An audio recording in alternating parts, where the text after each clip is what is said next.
তখন আসতে পারো। আর বলিস নি শুভ, একটা ভিখারি এসেছিল। আজ আমি ভীষণ খুশি, আমার মনের আশা পূর্ণ হতে চলেছে। কেন হলে হবে? তোমার সাহস তো কম না।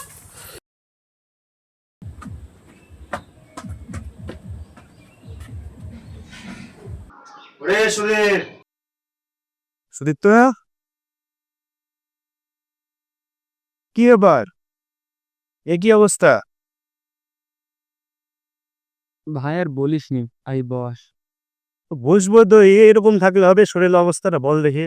চোখ মুখ সব বসে গেছে, কি হয়েছে? ব্যাপারটা কি? হ্যাঁ, বললাম না তোকে ওদের বাড়িতে যাবো, সেই গিয়ারান কি অপমান করি না তাড়ালো অর্পিতার মা।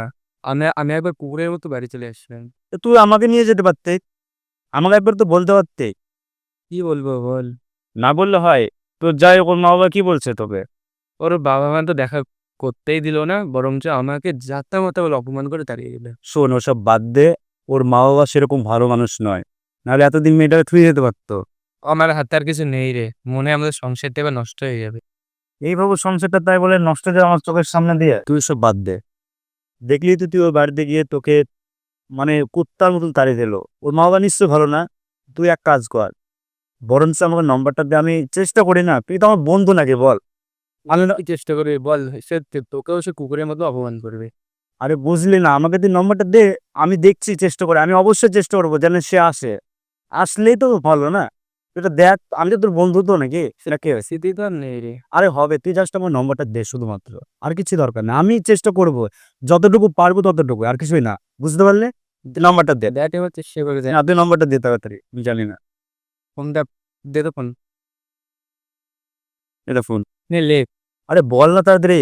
৭০ ৭৬ ০৬। শোন, নম্বরটা আমি নিলাম। এখনই আমি ফোন করবো কি পরে ফোন করি যাই হোক, আমি তাকে ফোন করে জিজ্ঞাসা করবো। সে আমার কুকুরের মতন ভাবুক, যাই ভাবুক, আমি তো চাই না তোর সংসারটা নষ্ট হয়ে যাক। আমি অবশ্যই চেষ্টা করছি যতটুকু পারবো, ঠিক আছে? ওই নিয়ে তোর টেনশন করতে হবে না। কিন্তু মনে রাখিস ভাই, সে আসবে এইটুকুই দৃঢ় বিশ্বাস। কিন্তু তুই খাওয়া দাওয়াটা অন্তত কর, ডাক্তার দেখা, নাহলে আমি যাচ্ছি। সে নিয়ে চিন্তা নাই তোর। তুই জাস্ট সুস্থ থাকবে, আমার এটা চাই। শোন ভাই, চিন্তা করিস না, আমি আছি, থাকবো তোদের পাশে সারা জীবন, মরার আগ পর্যন্ত। আমি চেষ্টা করছি। তুই কি বলছিস বল? তুই আমার সাথে দিবি তো নাকি না দিবি না? বল বল, দিবি তো? খাওয়া দাওয়া করবি? শোন, ওই নিয়ে টেনশন করিস না, আমি আছি। তবে নম্বর আমি পেয়েছি, আমি যত তাড়াতাড়ি পারবো ওকে নিয়ে আসবো, এটুকু মনে রাখবি। ভাই তুই একবার চেষ্টা করে দেখ কি হয়।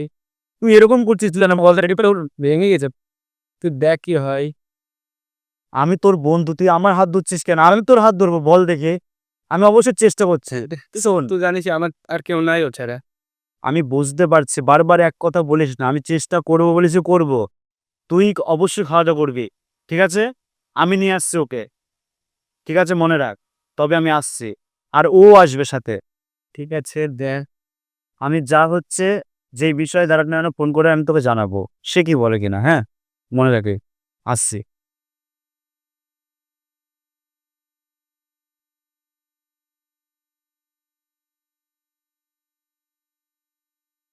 তুমি তো মেয়ের মা, মেয়েটা দিনে দিনে কি হচ্ছে তুমি দেখেছো?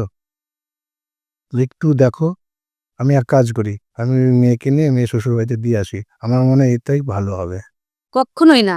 তুমি ভাবলে কি করে মেয়েকে আবার ওই বাড়িতে পাঠাবো? অতই যদি তোমার জামাই ভালো হতো তাহলে মেয়েটার একবার এসে খোঁজ নিত। তবুও আমরা মেয়ের বাবা মা, অত ধরতে গেলে হবে না। এসে বাবা কে ফোন করছে দেখো তো গিয়ে, কে ফোন করছে দেখো, তুলো ফোনটা গিয়ে, তুলো, একটু কাজ করছে মোবাইলে।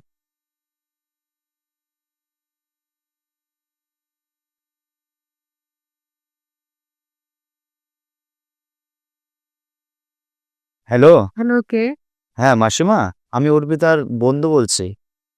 ওই নামে তো অর্পিতার কোনো বন্ধু ছিল না। বলছি কার সঙ্গে কথা বলছো? মনে হলো অর্পিতার ফোন। হ্যাঁ, অর্পিতার কোন বন্ধু ফোন পেয়েছে। তো অর্পিতার ফোন অর্পিতাকে দিয়ে দাও, তুমি কি বলছো? অর্পিতা। হ্যাঁ মা, বলো। কি হয়েছে? ডাকছো কেন? এখন ফোন এসছে, কোন বন্ধু ফোন পেয়েছে দেখতো করি। একটু চা করো তো। হ্যাঁ, তোর বৌমাকে বলো না। তুমি কতদিন তোমার হাতে চা খাইনি, তুমি একটু করো, তোমার তোমার মতো চা কেউ করতে পারে?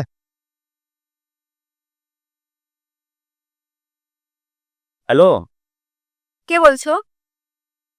বৌদি, আমি বিক্রম বলছি। আরে বিক্রমদা, তুমি? তোমার তো কোনো খবরই নেই এতদিন পরে। যাই হোক, তুমি কেমন আছো? তোমার বন্ধু কেমন আছে? কি খাচ্ছে? কি করছে সে? এত প্রশ্ন একসাথে? ঠিক আছে, বলছি। তুমি আবার কষ্ট পেও না যেন।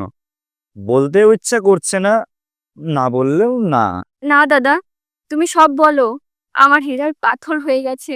যা বলবা তাড়াতাড়ি বলো, আমার আর সহ্য নিচ্ছে না। তাহলে বলেই দিই, সুদীপ আজকাল মদ খাচ্ছে, হোটেলে যাচ্ছে, মেয়েদেরকে নিয়ে ফুর্তিও করছে। আজকাল তো বাড়িতে থাকে না, তোমার কথা সহ্য করতে পারে না।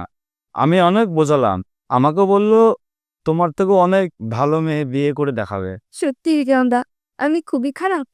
কে বলেছে তুমি খারাপ? এই যে তোমার বন্ধু এত কিছু বলছে। ছাড়ো ওর কথা। আচ্ছা বিক্রমদা, তুমি আমার একটা উপকার করবে? অবশ্যই করব। তুমি কি আমাকে একবার সুদীপের সাথে দেখা করে দিতে পারবে? একটা কথা বলবো, শুনবে? তুমি আর তোমার মাকে নিয়ে একবার দেখে যেও সুদীপ কেমন আছে, কিংবা একটু নিজেদের ভিতরে রাগজাগ হতে পারে। মা তো ওকে সহ্যই করতে পারে না ওইসব জায়গায়। না না না না না, আমি একা যাব। সেটা কিভাবে? আমি বাড়িতে কিছু না বলে একা যাব তোমার কাছে। তুমি আমাকে নিয়ে যেও। ঠিক আছে, এসো দি। আচ্ছা বিক্রমদা, তাহলে আমি এখন রাখছি। এসো বৌদি।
বিক্রমদা, তুমি এটা আমাকে কোন রাস্তা নিয়ে যাচ্ছ?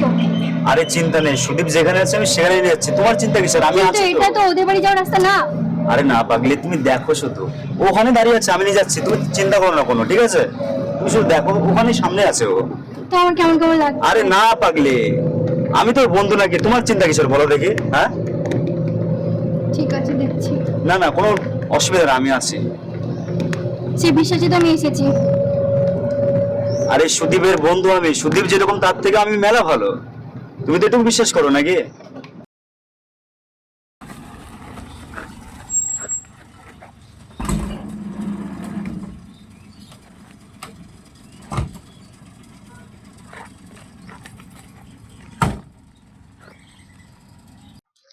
আজকে তুমি শুধু নিজের চোখে দেখবে সুদীপ কি কি করে, চলো। চলো তো দেখি, আজকে ওর একদিন কি আমার একদিন। চারিদিকে তো ফাঁকা। তুমি তো আমার পুরো বিশ্বাস করে এসেছো নাকি? বিশ্বাস আছে বলে তো এসেছো, তো সেটা প্রমাণ হয়ে যাবে আজ সামনাসামনি। কিন্তু কোথায়, অনেকটাই তো চলে আসলাম। আরে না, এসো এই কাছে আরেকটু বেশি।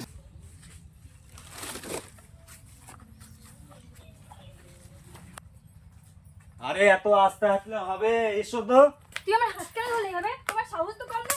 তুই আমাকে মারলি, ধর এর হাত। আরে ছাড়ো আমাকে, ছাড়ো। এই, এবার কি হবে রে তো?